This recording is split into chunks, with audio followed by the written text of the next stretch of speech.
At the corner of Appleton Avenue and Lily Road, Penny Wagner lives in a quiet old house surrounded by flowers and trees.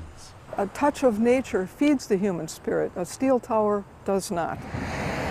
Across the street, a vacant lot where U.S. Cellular recently applied to build a 120-foot tower. It doesn't belong in a residential neighborhood. Menominee Falls already has 11 other cellular towers, but this was to be the first on land zoned for single-family housing. And the moment Wagner heard about the plan, she launched a campaign to stop it. No one wants a cell tower in their backyard. In August, Wagner and her neighbors packed Menominee Falls Village Hall and urged the Plan Commission to vote against the 12-story structure. This would obviously be a complete eyesore. My main concern is the property values. There is research out there as far as the health risks. It's a safety hazard. Because of a recent change in state law, there's actually very little a city, town, or village can do to restrict the placement of cell towers. But that hasn't stopped residents across the state from trying. From Brookfield to Greendale and Mequon to Waukesha, residents have pushed back, often successfully, at plans to build new towers near their homes. Everybody says, yes, we need faster, better, coverage, but not in my backyard. Roughly 200,000 cellular towers already blanket the United States, with hundreds of them in southeastern Wisconsin alone. And consumer demand for faster data is driving the need for more. But State Assemblyman Mike Kuglich says the future is not 12 stories above the ground. Instead, the wireless industry is thinking small. The beauty of the small cell is that this will offload that demand for the larger and more large cell towers. So-called small cell antennas will form the backbone of the next generation of wireless tech known as 5G. I think it's imperative that we are one of the proactive and leaders in the Midwest.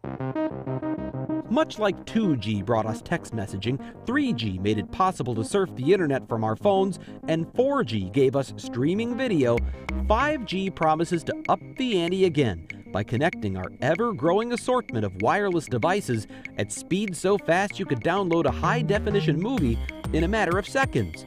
One day, it could even support self-driving cars. But to make 5G work, the wireless industry will need to build an entirely new network of antennas, unlike anything we've seen before. The question isn't if this comes, it's when. Instead of skyscraping towers that cover vast swaths of territory, 5G will rely on clusters of small antennas attached to utility poles, street lights, and traffic signals, and wireless companies are already preparing to deploy hundreds of them in the city of Milwaukee. What do we got to do to make this happen? But even these small antennas face big hurdles. I don't think municipalities are standing in the way of this. Earlier this year, the Wisconsin State Assembly passed a bill that would pave the way for small cells by strictly limiting what cities, towns, and villages can charge to place antennas on public poles. In other words, the bill would save the wireless industry millions of dollars. It certainly reduces their costs. And Brenda Wood says taxpayers would pay the price. It basically negates contracts that we negotiated in good faith. She's a lobbyist for the city of Milwaukee, which is currently charging wireless companies more than $1,800 per pole per year to rent space in the public right-of-way. The small cell bill would cap that fee at $100, a 95% reduction. The fees specified in the bill simply aren't enough to... Milwaukee Public Works Director Karen Detmer says it costs them far more than $100 to scout out small cell locations and ensure they are safe. Taxpayers will be subsidizing construction of the network for these for-profit wireless providers. We should allow innovation, emerging technologies to prosper in the state. The nationwide rollout of 5G is expected to begin in the next few years. But while small cell antennas may reduce the need for more new, large towers, Kuglich says it will not eliminate them. So his bill gives some control back to municipalities over where the big ones can go, by requiring that large towers be set back from the edge of a property at least as far as the height of the tower itself. If it fell, it would fall right into his house. Back in Penny Wagner's neighborhood, that would be a deal breaker. In other words, if a wireless company wanted to build a 120-foot tall tower on this property, they would have to place it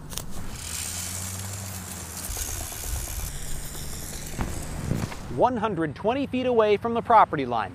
And on a property this size, there'd be nowhere they could fit it. Last month, U.S. Cellular withdrew its application for a tower across the street from Wagner's house. Instead, the company worked out a deal to put one elsewhere in the village. They don't need to invade residential areas for people to have good reception. But this surely won't be the last battle over cell phone antennas, large or small, as long as our collective appetite for wireless data continues to grow. There's probably going to be a 6G. The small cell bill has passed the Wisconsin State Assembly, but still needs to be debated in the Senate. In a statement to Fox 6 News, U.S. Cellular says it supports the legislation which would, quote, streamline the permitting process.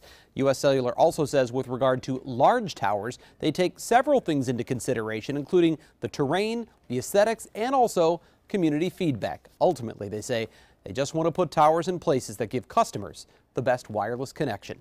In the newsroom, Brian Polson, Fox 6 Investigators.